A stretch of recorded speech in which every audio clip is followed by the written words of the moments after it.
Absolute pleasure to have you here. Okay, so I'm going to go straight on to the next speaker. I'm sorry that we're kind of rushing things through a little bit, but we don't want to keep you all. We're on schedule though. I've opened some windows to let them in. Yeah, go on. The next speaker that I want to introduce is another devout Christian, another brother of mine, brother in Christ, and he's a man that's not been scared to preach, tell people, we need Jesus, we need God, we need to promote Christianity for this country to be saved. And do you know what? That's quite a difficult thing to do. And whether you're a Christian or not, I'm not trying to Bible bash you up. I'll do that later though. And I will. And you will as well. I know you will. Andy knows I will. But this man's just completely fearless. And he comes out and he talks about things that, some people you wouldn't even think of. He has angles on issues that you would never even dream up. And he ties the establishment, he ties the police, he ties the social services and the councils up in knots when he goes and confronts them on issues and says, actually, you know what, I put your number on that. He's a fantastic public speaker. And he's done a huge amount of activism for this cause. And Jesus himself said, when 2 or 3 gather in my name, I am there with you. And whenever I'm in this man's company, I know that he at least makes up the seconds and Christ is with us. Please put your hands together for my dear friend, John Banksy Banks. Go on, Banksy! Banksy! Getting famous, John. I've written about 4 speeches this week, and every time I write it out, something else bloody happens. So this is even now mixed up. From Northern Ireland, you're trying to forecast the problems that are coming down your way. Well, I was in Sheffield Crown Court yesterday, confronting 11 Muslim grooming gangs. Their case started in 1998, 20 years ago, before we've initially got them in court. They're on bail till next November, so we've still got another 12 months on the street. How many women have them men abused between the 20 years that they've been on the streets in this country? Keep your people's eyes open, because this is ongoing and it's going to come to your province. Now, while Jada and Uncle Donald putting the cat amongst the pigeons, I didn't know anything about it. In fact, it was Andy who told me in the evening. I was at the UK Security Expo in London. And I went to the lectures and I watched the people on their pay packets and expenses spending shitloads of money on bollards and safety things and cameras and lectures on this, that and the other, and how they're going to beat Islam. And one of the lectures was by a security expert. He protects property in London. And one of his major property sites is right next to Borough Market. And when I asked him what his security was doing for the local store just down the street, this ex-senior police officer said, he didn't want to be flippant, but it's nothing to do with him, it's not his job. The rich are building their gated communities to live in safety while we have our kids raped, blown up, acid attacks, stabbing attacks, growing violence on our streets, and it's got to stop! Yes! Go on, Banksy!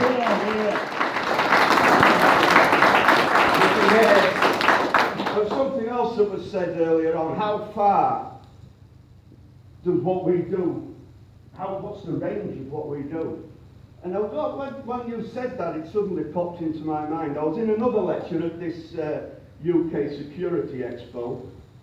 It was an ex-FBI agent, Errol Suthers, now a security advisor, in a room full to the rafters with aviation security experts. And I asked him, being as everybody is trying to protect themselves from risk, would it be a big risk reduction strategy to realise Islam is at war with us? Oh. Yes. Bet that went down well. And I've got it on tape. Oh, excellent. Yeah. Now, this is an Obama FBI agent. He refuses flat blank to categorise Islam as an issue. And as a black American, he says the far right of the issue. Now, this is the FBI that is preaching that, broadly speaking, is saying the white European is the enemy of everybody else on the planet. And we're not. But we do want our homeland to be safe. Yeah. Diane Abbott, steeped in the postmodernist definition of what racism is, of power and function, that's the FBI man. And through the entire 2 days that I was there, on a presentation, a security expo, broadly speaking, let's not think about the bush. The terrorism in this country is Islamic. Yeah. And nobody was saying it. Nobody, in fact, there were shitloads of Muslims in it. So, few weeks ago, before the Tory Party conference, I sent 5 senior government ministers, including Theresa May, Amber Rudd, Michael Gove, Boris Johnson. I sent them copies of the James Dewar Google memo. Now, if anybody's actually checked that out, it's well worth studying it, because it talks about all sorts of different subjects. And despite having this memo sent to her, Theresa May at the Tory Party conference said that she was going to close the gender pay gap. Now, the gender pay gap is non-existent. It is illegal, certainly in Britain, America, and I would imagine across Europe, to pay a man different to a woman. There's differences in what men and women are capable of and or want to do. One lady said to me in Belfast that her mother had 2 jobs. Bring up the kids, keep the house clean. Now we've got So bring the kids up, keep the house clean and earn a wage. Yep. That's what progressive politics have done to women in this country. Yep. It hasn't freed them up. In fact, women... all studies show that women are now more unhappy than they were 50 years ago. And let's talk about things like that. Now, I'm going to turn that one over for you. I'm with you, Banksy, you know I am. Yeah, let's go to average IQs. Average IQs. Women tend to congregate around the middle. So at the very high end of IQs, there's more men than women.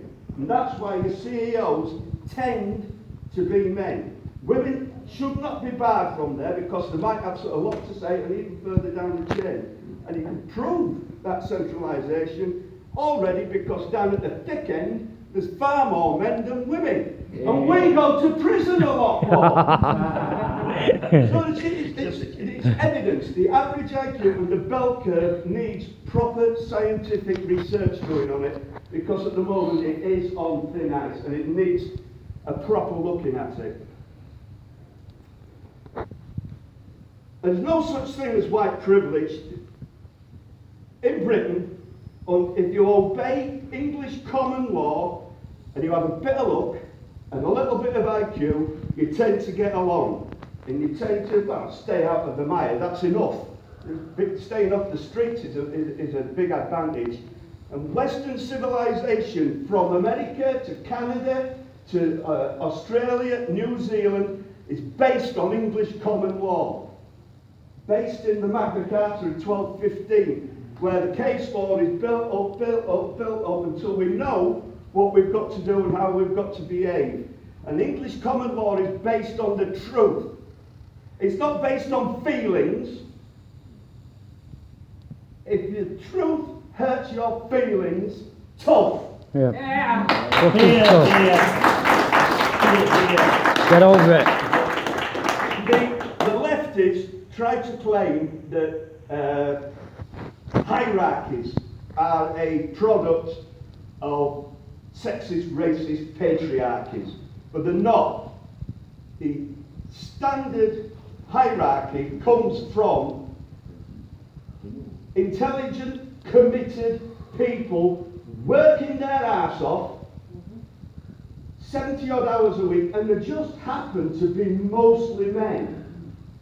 In the middle, you've got your nurses, your doctors, and everybody else. Right on that tip. That's where, and we want them people out there. We don't need to change very intelligent men for average women, because we want to tax the arse off these buggers. You get it? Yeah. We want them out there working, because the people who invent the telephone improve our life, and they make a shitload of money out of making that telephone, but it improves everybody's life. And when they improve it and slim it down a bit, we get a little bit richer, they get very rich. But there's only a few of them, the 1%.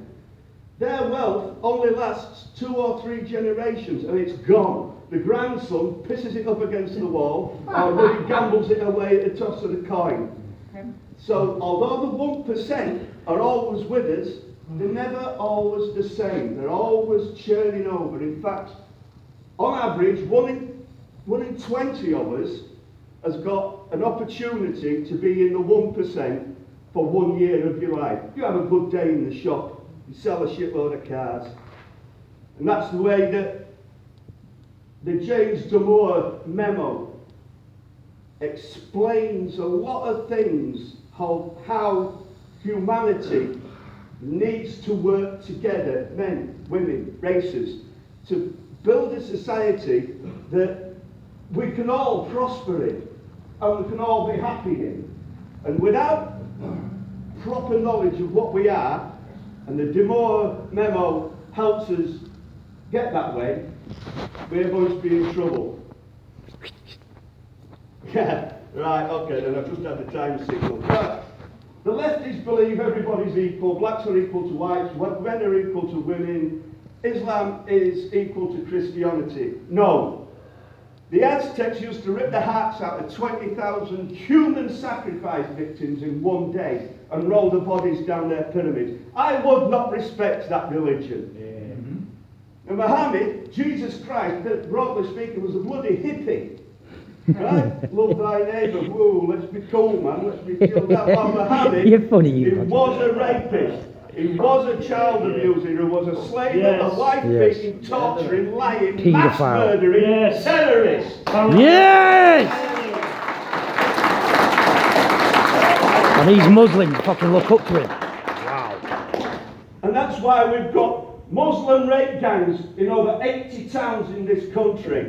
Not reported by the national press, because news is reporting the unusual.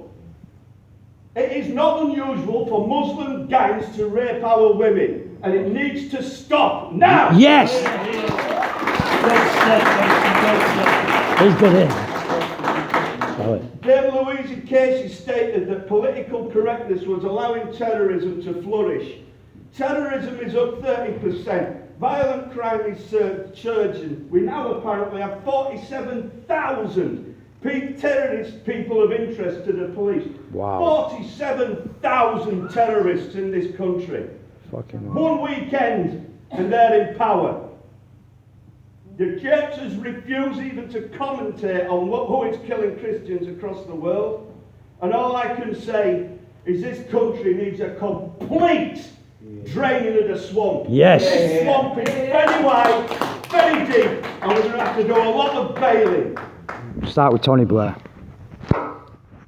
I'm just going to go just a few, please, minute more. We expected it. We repeal the hate law speeches. We give Britain a complete freedom of speech. We allow firearms. We close the borders. We get out of Europe. Yeah. However, I personally want to invite the Republic of Ireland to join a British free trade zone. I think it will help the Northern Ireland. It might be an issue, but it's still got to go on. I want grammar schools. I want to reduce the percentage of our kids going to university and spending 50,000 quid on a shit degree that they don't need. Yeah, exactly. It's just there's very private people out there. because we're going to have to keep this country safe. God save the Queen! Yeah! Go on, John. What on that, Matt?